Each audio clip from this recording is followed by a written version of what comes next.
नमस्कार, स्वागत है एमपी एग्जाम बाय अरुण में। कुछ ऐसे प्रश्न हैं जो पेपर में पूछे गए हैं, यानी 24 तारीख की दोनों शिफ्ट में और 25 तारीख के पहले शिफ्ट में।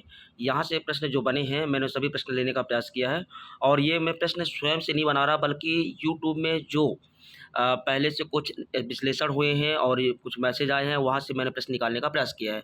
तो आइए शुरुआत करते हैं। उसके पहले यदि चैनल में नए हैं तो सब्सक्राइब जरूर करिएगा, ताकि आने वाला वीडियो आपको अपडेट के रूप में मिलता रहे। तो सबसे पहला प्रश्न बता दें कि लखनवी अंदाज के लेखक कौन है? यहाँ से प्रश्न बना हुआ है लखनवी अंदाज के जो टॉपिक है, और इसके जो उत्तर है यशपाल है, ठीक है ना। लखनवी अंदाज के जो लेखक हैं वो कौन है? यशपाल है, ठीक है।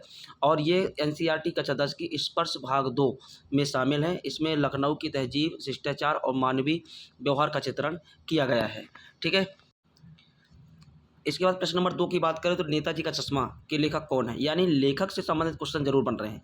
तो नेताजी का चश्मा के जो लेखक हैं वो कौन है? स्वयं प्रकाश है। कौन है? स्वयं प्रकाश।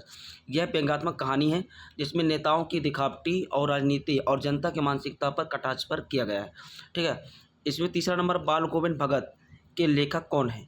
तो राम वृक्ष बेनीपुरी। ये क्वेश्चन मैंने पहले भी बताया था, जितनी भी मेरे पास पहले से मैंने अपलोड किया वीडियो, वहाँ पे मैंने बेसिक रूप से पढ़ाया हुआ है, तो आप वहाँ पे प्रैक्टिस कर सकते हैं। यहाँ से क्वेश्चन लगातार बन रहे हैं, ठीक है।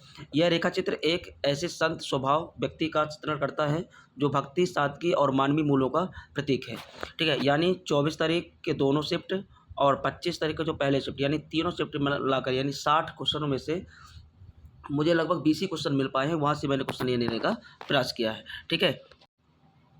अगला प्रश्न है एक कहानी यह भी की लेखक कौन है? उत्तर है मन्नू भंडारी।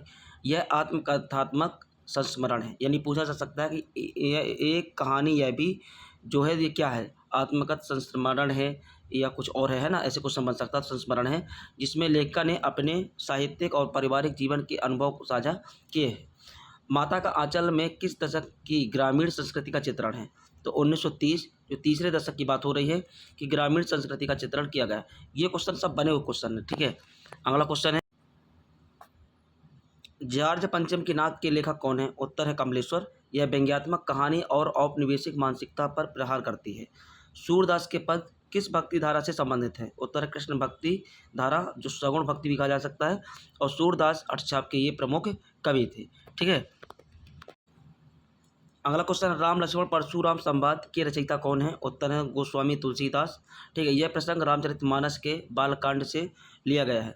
आप बताइए कि बालकांड बड़ा है कि सबसे छोटा भाग, कौन सा भाग? यहाँ यानी कुल मिला के रामचरितमानस में कुल 7 खंड की बात की गई है, तो इसमें से बालकांड कौन सा खंड है, यानी बड़ा या छोटा, ठीक है। अगला क्वेश्चन है उत्साह कविता के कवि कौन है?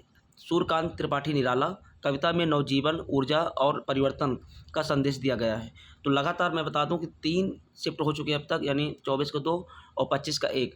तो इसमें से सबसे ज़्यादा क्वेश्चन अगर पूछे गए हैं तो वो पूछे गए हैं रचयिता से, यानी लगभग हर शिफ्ट में 3 से 4 क्वेश्चन ऐसे बने हैं, ठीक है।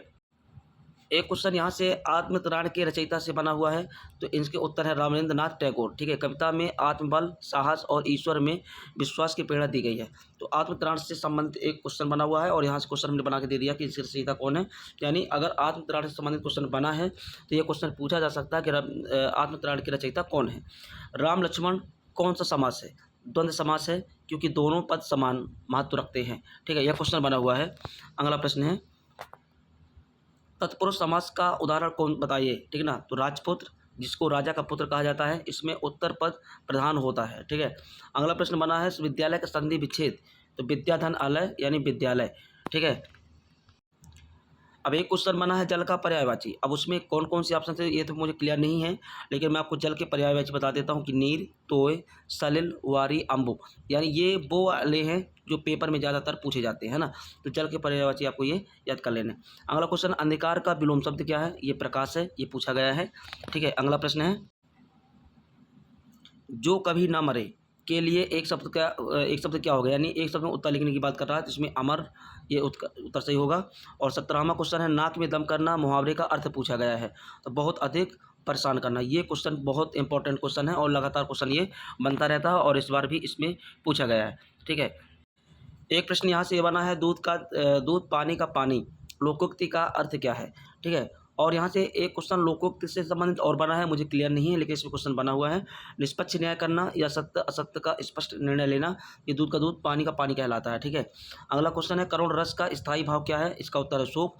इसका देवता यम रंग कपोत यानी धूसर माना जाता है। यानी लगातार रस से भी क्वेश्चन बन रहे हैं। ठीक है, अगला क्वेश्चन है उपमा अलंकार की पहचान किस शब्द से होती है? उत्तर है जैसे, सा, सी, समान, सदृश, मानो आदि शब्दों से।